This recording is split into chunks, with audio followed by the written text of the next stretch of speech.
వాడుతుండేవారు. మరి బైబిల్ చదివిన వారికి తెలుసు, సొలొమోను రాజుకి ఎంతోమంది బంగారాన్ని అర్పిస్తూ వచ్చారు. ఆ దినాల్లో ఉన్న రాజులు ఆయనకు బంగారం అర్పిస్తూ వచ్చినారు.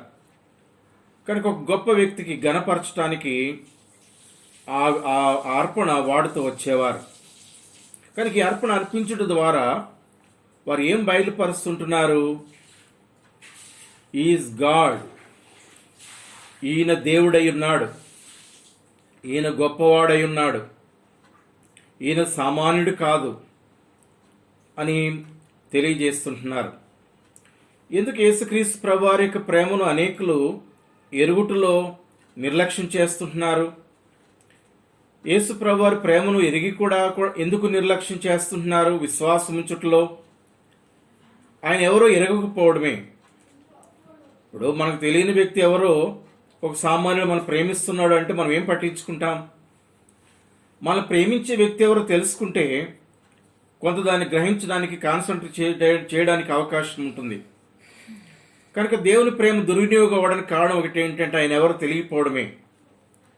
కనుక ఇక్కడ మనకు తెలియపరచబడే ఈ సత్యం ఏంటంటే బంగారంను వారు అర్పించడం ద్వారా ఈయన ఒక గొప్ప వ్యక్తిని, దేవుడని, సాక్షాత్తు దైవత్వం కలిగిన వాడని వారు చాటి చెప్తుంటున్నారు. మరి వాక్యంలో మనం చూస్తున్నప్పుడు ప్రభువు ఎవరు అనేదానికి దేవుని వాక్యము బైబిల్ ఎంతో స్పష్టంగా తెలియచేస్తుంటుంది. నేను సామాన్యంగా చదువుతాను, మీరు వినుకుంటే పోండి.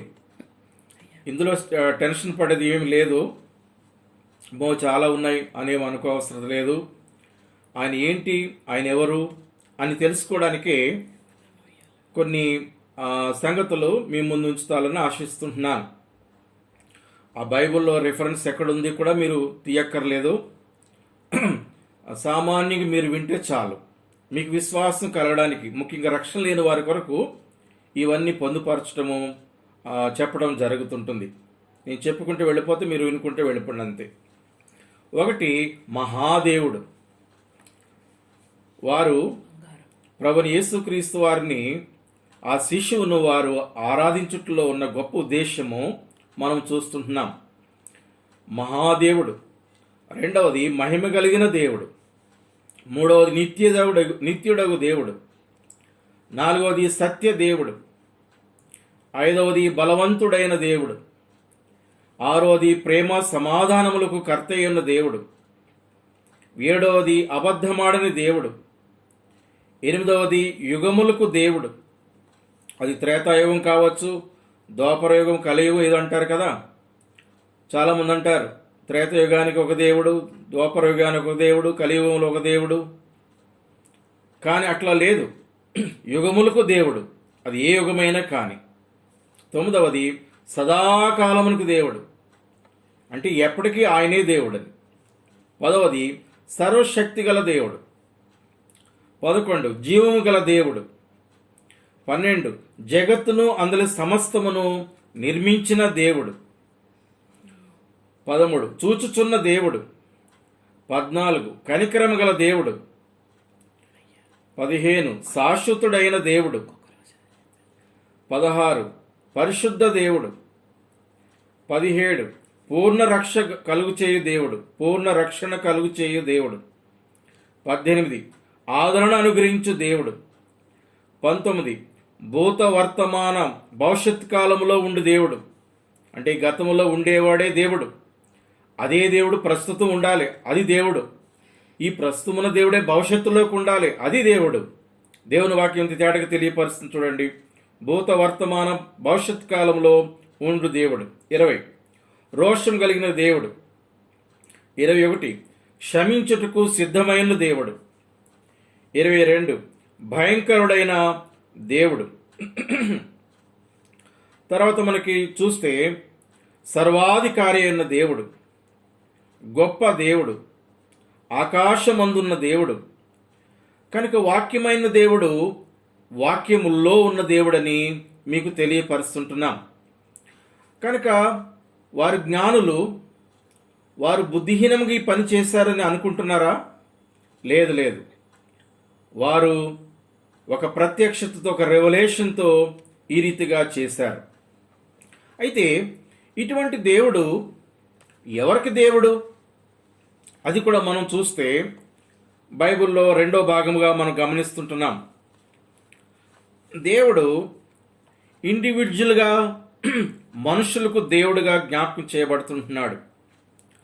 దేవుడు కొద్దిమందికి ఇట్లా మోషకి ఇట్లా పరిచయం చేసుకున్నాడు. మోషే అని ఆయనకి, నేను అబ్రహాము దేవుడును, ఇస్సాకు దేవుడును, యాకోబు దేవుడును, నిర్గమకాండం 3వ అధ్యాయము 6వ వచనములో. కనుక దేవుడు స్వయంగా తను బయలుపరచుకోవడానికి ఇష్టపడుతున్నాడు. I am so and so. నువ్వు చెప్పగలవా? ఈ రీతిగా ఏ దేవుడైనా నీతో పలికినాడా? నీకు పరిచయం చేసుకున్నాడా? కనుక దేవుడు మనకు పరిచయం చేసుకోవడానికి ఇష్టపడుతుంటున్నాడు. నేను సో అండ్ సో దేవుణ్ణి, నేను ఫలానా దేవుణ్ణి. కనుక ఇక్కడ కొద్ది వ్యక్తుల పేర్లు మనకు చెప్పబడుతున్నాయి. ఉద్దేశం ఏంటంటే ఆయన ఇండివిజువల్స్కి దేవుడు అని చెప్పడానికి ఈ మాటలు మనం తీసుకుంటున్నాం. రెండవది, ప్రపంచ జనాభా 2 భాగాలుగా మనము, అంటే ముఖ్యంగా బైబిలు విధానంలో మనం చూస్తే, ఒకటి యూదులు, రెండవది అన్య జనాంగము. ప్రపంచంలో ఉన్న వారందరూ కూడా అన్య జనాంగము ఎంచబడుతున్నారు. ఇస్రాయెల్ దేశంలో లేక ప్రపంచంలో ఆయా దేశాల్లో ఉన్న కొద్దిమంది యూదులు అని ఎంచబడుతుంటున్నారు. కనుక దేవుడు యూదులకు దేవుడు.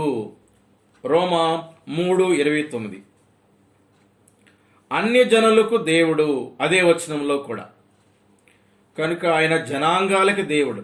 ఆయన ఇండివిజువల్స్కి దేవుడే, ఆయన జనాంగాలకు కూడా దేవుడే. అన్ని జనులకు దేవుడు. తర్వాత యూదులకు దేవుడు, అన్ని జనులకు దేవుడు. తర్వాత మనం 4వది గమనిస్తే సర్వ శరీరులకు దేవుడు. ఇంకేదైనా కేటగిరీ ఉందండి అని మీరు అనుకుంటే, దేవుడు ఏమని చెప్తున్నాడు? నేను సర్వ శరీరులకు దేవుడును. ఇర్మియా 32:27. తర్వాత నీ దేవుడు లేక నీ దేవుడను. ఇర్మియా 32:27లో సర్వ శరీరులకు దేవుడు. యెషయా 41:10 నీ దేవుడు లేక నీ దేవుడను. ఇంకా అంతకంటే తేటగా ఏం కావాలి? ఈ రోజు వరకు నీ విశ్వాసం ఉంచకపోతే యేసు ప్రభు వారు ఎవరో మీకు తెలియపరచగోరుతుంటున్నాం. ఆయన సొంతగా స్వయంగా నీకు తెలియపరచుకుంటున్నారు, బయలుపరుచుకుంటున్నారు. నేను నీ దేవుడను. ఎంతకంటే స్పష్టంగా ఎవరు కూడా మాట్లాడగలిగే స్థితి లేదు. తర్వాత 3వ భాగముగా మనం చూస్తే, మనం వాక్యమైన ఈ దేవుడు, వాక్యములో ఉన్న ఈ దేవుడు నీతో ఒక మాట చెప్పగోరుతుంటున్నాడు. ఏమిటా మాట? నేనే దేవుడునని తెలుసుకొనుము లేక తెలుసుకొనుడి. 46వ కీర్తన 10వ వచనం. కనుక వారు బంగారం అర్పించుట్లో ఉన్న ఒక విశేషతను ఉదయకాలంలో మనం చూస్తుంటున్నాం. ఆయన ఒక సామాన్యుడు కాదు. ఆయన పేద కుటుంబంలో పుట్టింది వాస్తవమే. ఇది హిస్టరీ చెప్తుంది. ఆయన బెత్లెహేములో పుట్టింది వాస్తవమే. ఆయన శరీరంగా పుట్టింది వాస్తవమే.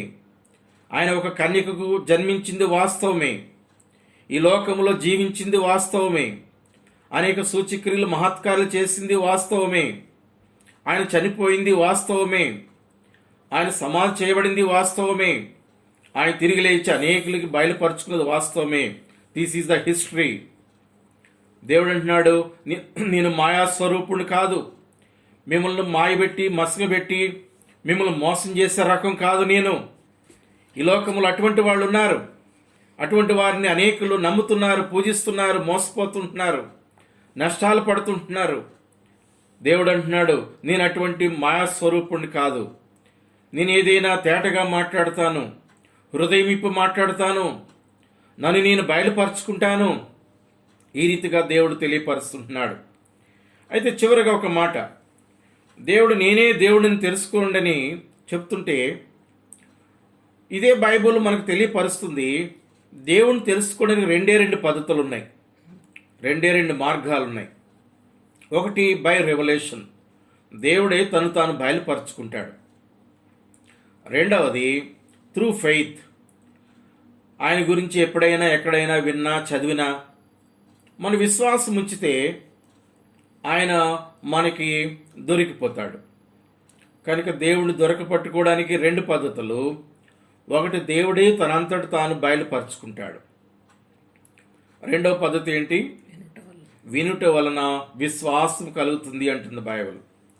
కనుక వినడం వలన విశ్వాసం వస్తుంది. కనుక విశ్వాసం ద్వారా ప్రజలు తెలుసుకోవచ్చు. ఈ రెండు పద్ధతులు కాకుండా మరి ఏ పద్ధతి అయినా నువ్వు వాడితే నీకెన్నటికీ దేవుడు దొరకడు. నీ జ్ఞానం, నీ అనుభవం, నీ తెలివితేటలు, మరి లేక ఏదో పూర్వం నుంచి వస్తుందండి ఇదంతా అని రకరకాలైన పద్ధతులు, విధానాల్లో మనము దేవుణ్ణి వెతకగోరితే మనం ఎన్నటికీ కలుసుకోలేం. కనుక ఉదయకాలం తెలియపరుస్తుంటున్నాం, దేవుని తెలుసుకోవడానికి దైవ గ్రంథంలో మనకు రెండు సూత్రాలు దొరుకుతున్నాయి. ఒకటి ఏంటంటే ఆయనంతటా ఆయనే బయలుపరచుకోవడం, ఇది ఒకటి. రెండవది, నీవు ఆయన యందు విశ్వాసం ఉంచటం. ఎట్లా? వాక్యం విన్నప్పుడు కానీ, వాక్యం చదివినప్పుడు కానీ ఆయన యందు విశ్వాసం ఉంచుట ద్వారా నీవు ఆయన జీవమును పొందుతావు. ఆయన జీవము నీలోనికి ప్రవేశిస్తుంటుంది. అంతేకాదు, ఆయన ద్వారా నీవు నీ భవిష్యత్ అంతట్లో ఆయన వలె మార్చబడడానికి అవకాశం ఉంది. దీని బైబిల్ భాషలో నూతన జన్మ అంటారు. రెండవ జన్మ, నూతన జన్మ అంటే యేసుప్రభు ఎట్లా శిష్యుగా జన్మించారో మనం కూడా విశ్వాసములో, ఆత్మ అనుభవంలో ఒక శిష్యువుగా మనం జన్మించటం అనేది ప్రారంభించబడుతుంటుంది. కానీ కొద్ది కాలంలో ప్రభుని యేసుక్రీస్తు ఎవరో మీకు పరిచయం చేస్తుంటున్నాం. ఆయన యందు మీరు విశ్వాసం ఉంచుట ద్వారా నిశ్చయముగా మీ ఆత్మకు రక్షణ కలుగుతుంటుంది. మీరు చేయవలసింది ఏమిటంటే, ఈ మాటలు విన్న తర్వాత మీ గృహాల్లో మోకరిల్లి, ప్రభువా ఇంత గొప్ప దేవుడు అని నాకు అర్థమైంది. నేను విన్నది దాని ప్రకారము నేను విశ్వాసం ఉంచుతున్నాను. ఇప్పుడే నా హృదయంలోనికి రా. మీ యొద్ద నా పాపములు ఒప్పుకుంటున్నాను. మీ యొద్ద క్షమాపణ కోరుకుంటున్నాను.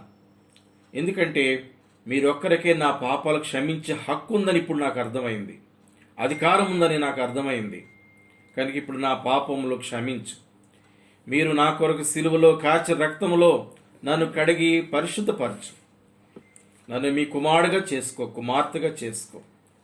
మీ మరణ, భూస్థాపన, పునరుత్థానములందు ఈరోజు విశ్వాసం ఉంచుతున్నాను. నువ్వు ఒక తీర్మానం చేసుకుంటే నీవు దేవుని బిడ్డవు కాగలవు. దేవుని కుటుంబంలో ఒక సభ్యుడు అయిపోతున్నావు. నీవు పరలోక సంబంధి అయిపోతావు. నువ్వు పరలోకానికి కనెక్ట్ అయిపోతావు. దైవ జీవము నీలో ప్రవహిస్తుంటుంది. ఎక్కడున్నా ప్రభు నీతో ఉంటాడు, నీవు ప్రభువుతో ఉంటావు. అన్యోన్యత, సహవాసము. తర్వాత పాపములు ఒప్పుకొని క్షమాపణ పొందడమే కాదు, ఇక మీదట నీతి మార్గములో ఆయన నిన్ను నడిపించగలడు. కనుక ఇది చాలా సులువైన పద్ధతి, సులువైన మార్గం దేవుడు మనకు తెలియపరుస్తున్నాడు. మనల్ని మార్చుకోలేం, మనల్ని మనం కడుక్కోలేం, మనల్ని మన జీవితాలు మెరుగు చేసుకోలేం. సృష్టికర్త అయిన దేవుడైన ప్రభు అయిన యేసుక్రీస్తు వారి ద్వారా మాత్రమే ఇది సాధ్యమని మాలో అనేకులము సాక్ష్యం ఇస్తుంటున్నాం. ఇవి మా అనుభవాలుగా మీకు తెలియపరుస్తుంటున్నాం. కనుక ఈ మాటలు వింటున్న నీవు కూడా దయచేసి విశ్వాసంలోకి రావాలని ప్రభు నామమును కోరుతుంటున్నాం. అప్పుడే ప్రభు నీ కొరకు ఆ యొక్క అర్పించిన అర్పణ, ఆయన నీ కొరకు పెట్టిన ప్రాణము, కాచిన రక్తము, పడిన శ్రమలు, పడిన పాటలు నీ జీవితానికి మేలుకరంగా మార్చబడుతుంటున్నాయి. లేదా మరొక విషయం చెప్పి ముగించాలనుకుంటున్నాం. నువ్వు దేవుడు చేస్తున్న ఈ కార్యాన్ని నువ్వు అంగీకరించకపోతే, దేవుడు ఈ రీతిగా నీవు వెళ్ళాలి అని నిర్ణయించిన ఈ పద్ధతిని నీవు నిర్లక్ష్యం చేస్తే, ఏ ఉగ్రత నీవు తప్పించుకోవాలని దేవుడే స్వయంగా ఈ లోకానికి వచ్చి జన్మించి జీవించి ప్రాణం పెట్టి చనిపోయి తిరిగి లేచాడో, ఆ ఉగ్రత నీవు తప్పక పాలు పొందవలసి వస్తుంటుంది. దానిని రెండవ మరణము అన్నారు. అగ్ని గంధకములతో మండు గుండములో మనం పడవేయబడే పరిస్థితి. అక్కడ ఏడుపును పండ్లు కొరుకుటయు ఉండను. అగ్నికి అక్కడ ఆరేది లేదు, నువ్వు చచ్చేది లేదు, అంటే ఆత్మకు చావు లేదు. ప్రతిరోజు ప్రతి నెల, ప్రతి సంవత్సరము, కోట్లాది సంవత్సరాలు నీ జీవితము అగ్నికి ఆహుతవుతూ ఉంటుంది. ఆ బాధ వర్ణనాతీతము. దేవుడు ఇదంతా ఎరిగి, నీవు భవిష్యత్తులో పొందబోయే కష్టమేంటో ఎరిగి, ఆయన తన సింహాసనాన్ని విడిచిపెట్టుకుని ఆయన ఈ లోకానికి ఒక నరుడుగా, నీలాంటి నరుడుగా, రక్త మాంసములు కలిగిన ఒక నరుడుగా ఆయన ఈ లోకములో జన్మించడానికి హేతువైంది. దయచేసి సోదరా సోదరి, ఆయన విశ్వాసం ఉంచుము, ప్రభువైన యేసుక్రీస్తుని విశ్వాసం ఉంచుము. నీవు రక్షణ పొందుతావు, నీ ఇంటి వారందరూ కూడా రక్షణ పొందుతారు.